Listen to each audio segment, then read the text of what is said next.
मुझे अरबी मालिक ने 1 करोड़ की ऑफ़र दी। मैं शादीशुदा थी मगर 1 करोड़ का सुनकर मेरी नीयत बदलने लगी और फिर मालिक से 1 हफ्ते की मोहलत मांगी और सोचने लगी क्योंकि इतनी सारी रकम सारी ज़िंदगी भी नहीं कमा सकती थी और अरबी का ऑफ़र कबूल कर लिया। मगर पहली रात ही मेरे अरबी ने मैं पूरी रात सुकून से सो नहीं पाई थी।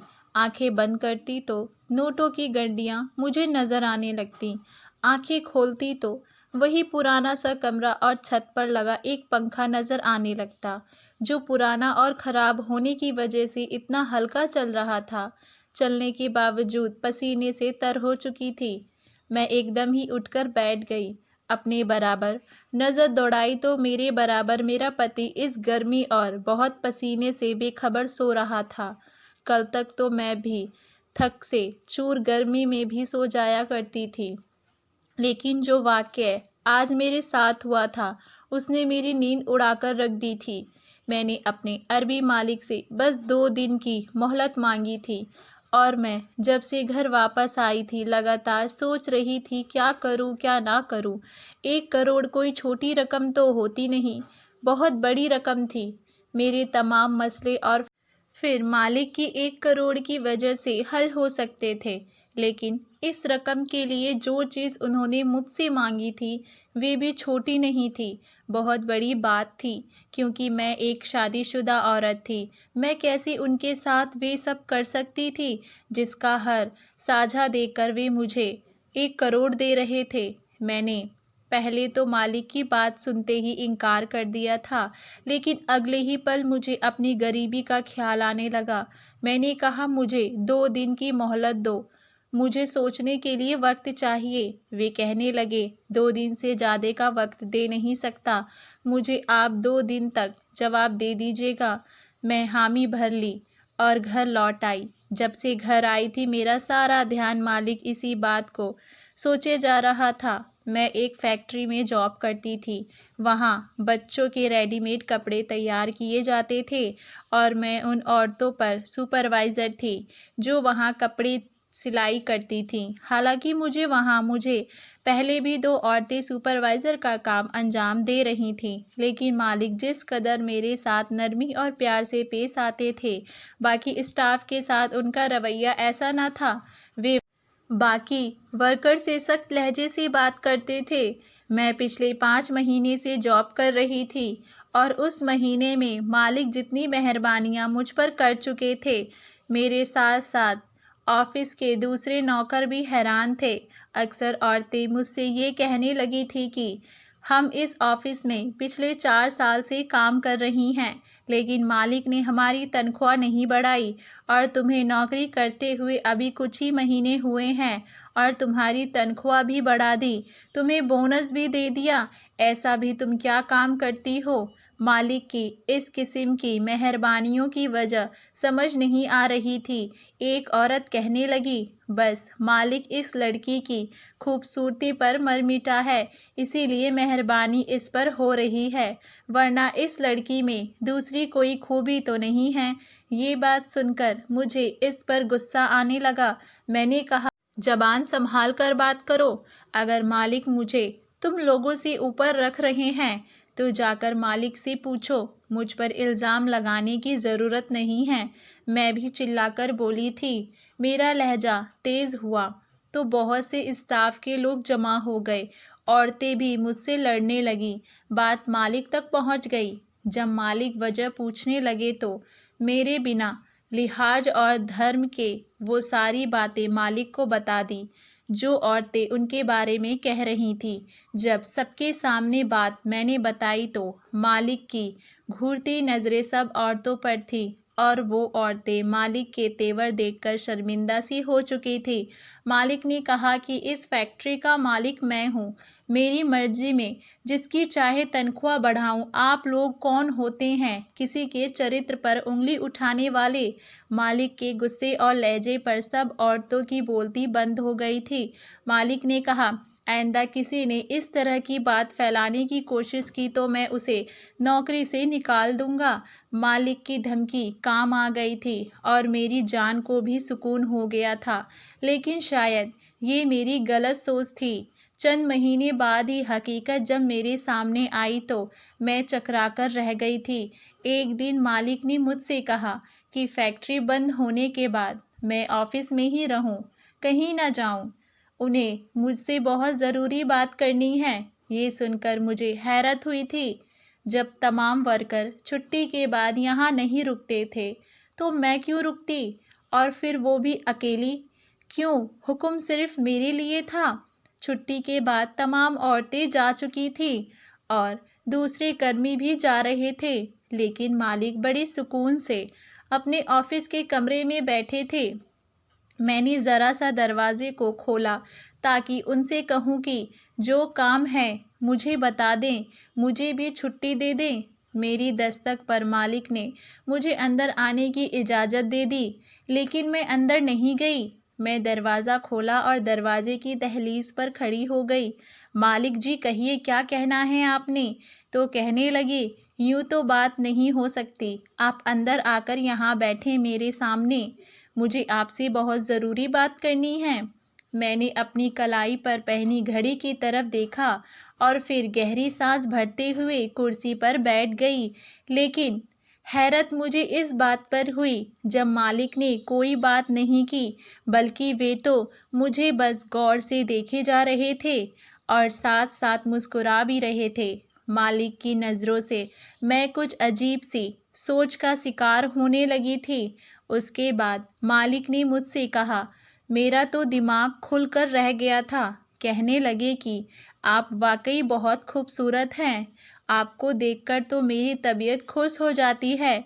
आपने मालिक की इस तरह की बात सुनकर मैंने उन्हें जो कुछ मैंने कहा बड़े खतरनाक तेवरों से देखा था। वे शर्मिंदा होने की बजाय मुस्कुराने लगी। मैंने कहा, आपको मुझे इस तरह की बातें करते हुए मैंने कहा कि मुझे आपकी नौकरी नहीं करनी। वैसे भी मैं इतनी देर तक यहाँ आपकी फिजूल बातें नहीं सुन सकती। मेरा पति घर पर पहुँच गया होगा, मेरा इंतज़ार कर रहा होगा। मेरे मुंह से ये बात सुनकर मेरे मालिक ने नज़रों से मुझे देखा था। कहने लगा, क्या आप शादीशुदा हैं। मैंने कहा, जी हाँ। मैंने देखा कि ये सुनकर मेरे मालिक के चेहरे पर अजीब सी शानदार और खामोशी हुई थी, लेकिन कुछ देर बाद पूछने लगा कि अगर आपका पति है और जॉब करता है तो फिर आप नौकरी क्यों कर रही हैं। मैंने कहा, मेरे पति की तनख्वाह बहुत कम है, इसीलिए मैं अपने पति को सपोर्ट करती हूँ, इसीलिए नौकरी कर रही हूँ। हम दोनों कमाते हैं तभी हमारा घर चलता है। मेरी बात सुनकर वे बोला, ठीक है, आप जा सकती हैं, और अगर आपको मेरी कोई बात बुरी लगी हो तो मैं उसकी माफ़ी मांगता हूँ। आप कल से ड्यूटी पर आ जाइएगा। वे काफ़ी उदास भरे अंदाज में कह रहे थे। मैं उठकर उसके ऑफिस से बाहर चली गई। मेरा पति भी नौकरी करता था और मैं भी। हमारी शादी को 1 साल हुआ था, लेकिन हमारी अभी तक कोई औलाद ना थी और हम भी अभी पैदा भी नहीं करना चाहते थे। उसके लिए हमारे हालत इस बात की इजाज़त नहीं दे रहे थे। हम चाहते थे कि पहले दोनों नौकरी करके अपना घर खरीद लें, अपनी तंगी दूर करके फिर हम औलाद के बारे में भी सोचेंगे। इस मामले में हम दोनों पति पत्नी की एक ही राय थी। कुछ दिन तो मेरा मालिक खामोश रहा, लेकिन कुछ दिन बाद उसने मुझसे कहा कि वे मुझसे बहुत ज़रूरी बात करना चाहता है। मैंने कहा कि आप मुझसे क्या बात करना चाहते हैं। वे कहने लगा कि मैं बहुत मजबूर हूँ, अगर आप मेरी मजबूरी हल कर दें तो मैं आपकी परेशानी को दूर कर सकता हूँ। मैंने पूछा कि आपकी बात का मतलब नहीं समझी, और मैं वाकई में नहीं समझी थी। फिर जो बात उसने मुझे बताई वे सुनकर मेरा दिमाग चकरा गया। उसने कहा कि वे मुझे अभी अभी 1 करोड़ की रकम देने को तैयार है, लेकिन मैं बदले में मुझे उसकी बात माननी पड़ेगी। वे बात इतनी मामूली सी तो थी नहीं जो मैं मान जाती। पहले तो मैंने झट से इनकार कर दिया, लेकिन उसने मुझे कहा कि मैं एक बार सोचकर जवाब दूं। मैं सोच में पड़ गई थी क्योंकि ये रकम बहुत बड़ी थी और मेरी ज़रूरत और मसले का हल भी थी, इसीलिए मैंने 2 दिन की मोहलत मांगी। फिर जैसे ही मैं उठकर उसके ऑफिस से बाहर जाने लगी, उसने मुझसे कहा कि वे 2 दिन से ज़्यादा का टाइम मुझे नहीं दे सकता है। मैं उस 2 दिन के अंदर अंदर उसे जवाब दे दूं। मतलब ये था कि मुझे अब अपने पति से ये बात करनी थी। अब तक हम दोनों पति पत्नी एक दूसरे का साथ दे रहे थे और एक दूसरे समझाकर अपना हालत को बेहतर बनाने के लिए दोनों ही दिलो जान से मेहनत कर रहे थे। लेकिन अब जो बात मुझे अपने पति से करनी थी वे छोटी नहीं थी। मुझे 80% इस बात का यकीन था कि वे इनकार कर देंगे। 20% की उम्मीद थी कि शायद मान जाएं और मुझे समझने की कोशिश करें। अगर मेरा पति मेरी बात मान जाता तो बस 1 साल की बात थी, उसके बाद तो हम मालामाल हो जाते और बड़ी खुशहाल जिंदगी जी सकते थे। लेकिन वे बात इतनी भी आम नहीं थी कि मैं अपने पति से बेझिझक होकर कहती। मुझे तो ये भी डर था कि कहीं गुस्से में वे मेरे मुंह पर थप्पड़ ही ना मार डाले, क्योंकि बात उसकी इज्जत पर जाकर लगती और कोई भी मर्द अपनी इज्जत पर ऐसी बात बर्दाश्त नहीं करता।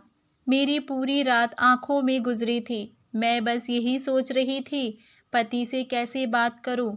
मेरे पास सिर्फ 2 दिन थे जिसमें मुझे एक ऐसा फैसला करना था। हमारे खर्चे ज़्यादा थे और पैसे भी कम थे। जो हमारी हालत थी, हम दोनों मिलकर काम करते थे तब जाकर महीना गुजरता था। इस तनख्वाह में हम कभी भी अपना घर नहीं बना सकते थे। हालांकि मैं मेहनत इसीलिए कर रही थी ताकि पैसों को जमा करके हम अपना खुद का घर खरीद कर किराए के घर की झंझट से हमारी जान छूट जाए। मैं फैक्ट्री में भी गायब दिमाग से हो गई थी और दिमाग बस एक बात सोच रहा था कि ऐसा क्या करूं कि मेरा पति मेरी बात मान जाए। रात को मैंने अपने पति के पसंद का खाना बनाया। उसे देखकर तो उसका चेहरा चमक सा गया। फिर कहने लगा, ये चीज़ मत बनाया करो, इतनी महंगी चीज़ जो बनाती हो। हमारे घर के हालत कैसे हैं, यही पैसे हमारे 4 दिन का सादा खाना बनाने में लगते हैं। तुमने एक दिन में ही इतना अच्छा खाना बना लिया है। उसने प्लेट में खाना उतारते हुए कहा।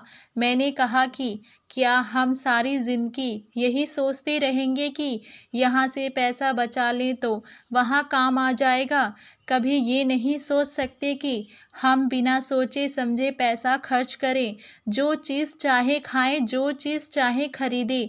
मेरी बात सुनकर वे कहने लगे, हालात तुम्हारे सामने ही हैं, हमारे नसीब में ये सब नहीं है।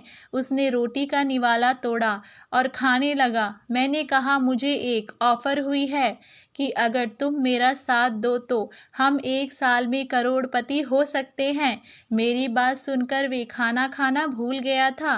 कहने लगा, क्या कहा तुमने? ऐसी कौन सी ऑफ़र हो गई है तुम्हें? मैंने डरते डरते धीरे धीरे से सारी बात बता दी। बड़ी खामोशी से उसने मेरी बात सुनी थी, लेकिन खाना वहीं छोड़ दिया था। ये देखकर मेरा दिल थक कर रह गया था।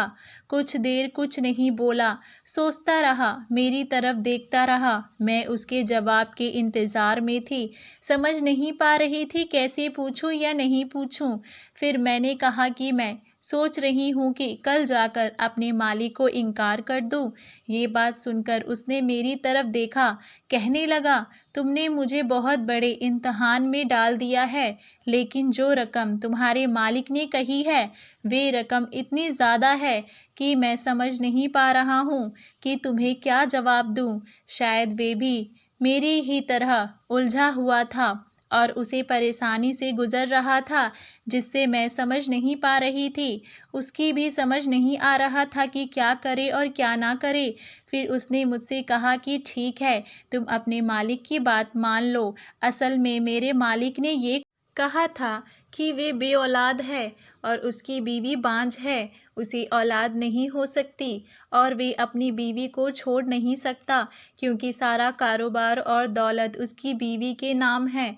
वे कहने लगा कि इसे खूबसूरत बच्चा चाहिए और क्योंकि मैं खूबसूरत हूँ, मुझे देखकर उसको ये ख्याल आया था, इसीलिए मैं तुम पर ज़्यादा मेहरबानियाँ कर रहा था।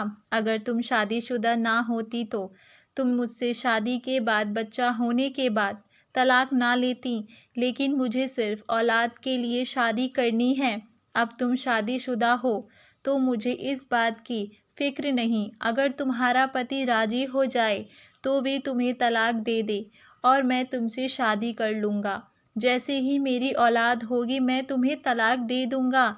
तलाक होते ही तुम्हारा पति तुमसे दोबारा शादी कर लेगा। 1 करोड़ अच्छी खासी रकम है जिसमें तुम दोनों पति पत्नी के हालत बेहतर हो सकते हैं। ये वे बात थी जो मेरे मालिक ने मुझसे कही थी। पति को भी ऐतराज़ ना था, इसीलिए मैंने भी जाकर अगले ही दिन मालिक को अपने पति की रजामंदी दी। फिर ऐसा ही हुआ था, मेरे पति ने मुझे तलाक दे दिया और मालिक ने मुझसे शादी कर ली।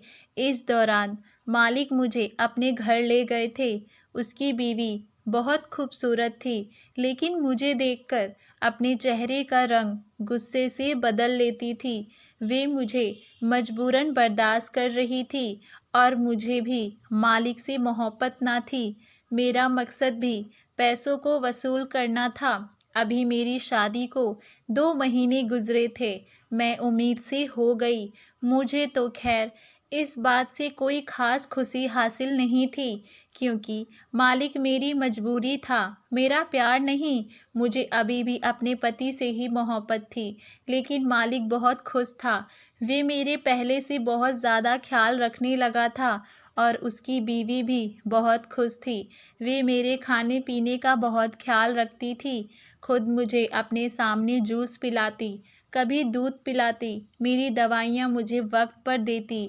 मैं दिन ब दिन महीने गिन गिन कर गुजार रही थी ताकि जल्द से जल्द बच्चा हो और मेरी जान छूटे, मुझे पैसे मिले और मैं अपनी ज़िंदगी में से अपने पति के साथ गुजारूं और फिर अपने पति से बच्चा पैदा करूं। अपने पति को फ़ोन करती, वे बेहद उदास सा हो जाता, कहने लगता मैंने तुम्हें कह तो दिया था, लेकिन जब भी मुझे ये सब सहन नहीं हो रहा है। मुझे एहसास हो रहा है ये कोई मामूली सी बात हरगिज़ नहीं थी। उससे कहती अब तो बहुत कम वक्त रह गया है, क्यों दिल बड़ा कर रहे हो? बस कुछ ही महीने की बात है, जैसे ही बच्चा होगा मालिक मुझे तलाक दे देगा और मैं फिर तुमसे शादी कर लूँगी और हमारी ज़िंदगी की तमाम मुश्किल दूर हो जाएगी। हम बहुत खूबसूरत सा घर खरीदेंगे जिसमें हम हर ऐशो आराम होंगे, गाड़ी लेंगे, घूमेंगे फिरेंगे। मेरी बात सुनकर वो फ़ोन बंद कर देता था। मेरी आंखों में तो जैसे वो ख्वाब सजने लगे थे। जैसे जैसे वक्त गुजर रहा, मैं सोच रही थी कि 1 करोड़ मुझे कैसे खर्च करने हैं। फिर वो वक्त भी आ गया था। मेरा इंतज़ार ख़त्म हुआ। मैंने एक बेटे को जन्म दिया था। बच्चा होते ही मैंने बच्चे को मालिक के हवाले किया और खुद अपने पति के पास चली गई। लेकिन घर के दरवाजे पर दस्तक देते मेरे हाथ थक गए थे, लेकिन किसी ने दरवाज़ा ही नहीं खोला। मैंने मोहल्ले वालों से कहा दरवाज़ा तोड़ दे। मुझे पता था कि मेरा पति इस वक्त घर में ही होता है, कहीं नहीं जाता। फिर वो क्यों दरवाज़ा नहीं खोल रहा था? मेरा दिल बहुत डर गया था। मोहल्ले वालों ने जैसे ही दरवाज़ा तोड़ा तो मेरा पति ओसारे में गिरा पड़ा था। मैंने चीखना चिल्लाना शुरू कर दिया, लेकिन बहुत देर हो चुकी थी। वो मेरा गम बर्दाश्त नहीं कर पाए थे। वो इस दुनिया से चल बसे थे।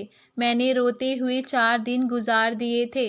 मेरे पास कोई रास्ता नहीं बचा था सिवाय इसके कि मैं मालिक के पास वापस चली जाती। उससे कहती कि वो मुझे सहारा दे क्योंकि मैं उसके बच्चे की माँ हूँ। लेकिन जैसे ही मैं मालिक के घर पहुँची, मालिक बहुत खुश था। अपनी बीवी को अपने गले लगाकर बच्चे की भी गोद में उठाकर प्यार कर रहा था। मुझे देखकर मुस्कुराने लगा, कहने लगा, बहुत जल्दी थी तुम्हें अपने पति के पास जाने की, और अपने 1 करोड़ का चेक तो ले जाती जिसके खातिर तुमने ये सब किया है। उसने जेब से चेक निकालकर मुझे थमा दिया और साथ में एक पेपर भी। कहने लगा, ये तुम्हारा आज़ादी का फरमान है, मैंने तुम्हें तलाक दे दिया है, तुम जा सकती हो। ये सुनकर तो मेरे दिमाग से धमाके होने लगे थे। पैसे तो आ गए थे, लेकिन मैं बेसहारा हो गई थी, अकेली रह गई थी, जिसके खातिर मैंने इतना बड़ा कदम उठाया। ना तो पति ही रहा था और ना ही मैं मालिक की शादी में रही थी। इस लालच ने मुझे मेरा साथ ही छीन लिया था। इसीलिए कहते हैं, इंसान को लालच में कोई कदम नहीं उठाना चाहिए। धन्यवाद। अगर आपको हमारी कहानी पसंद आई है तो हमारी कहानी को लाइक करें और चैनल पर नए हैं तो हमारे चैनल को सब्सक्राइब करें।